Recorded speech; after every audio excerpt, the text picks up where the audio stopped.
হর হর মহাদেব। সবাই কেমন আছো?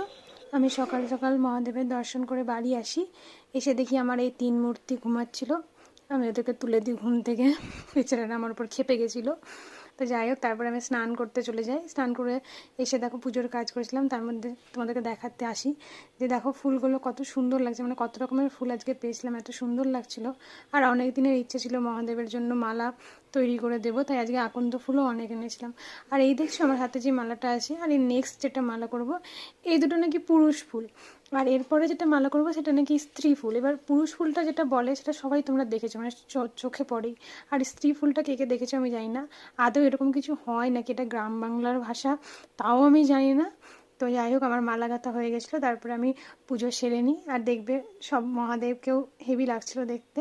তারপরে আমি একটু নাটক করেছিলাম। তো চলো আমি আমার নাটকটা কন্টিনিউ করি, তোমাদের সাথে আবার দেখা হবে, ততদিনের জন্য টাটা।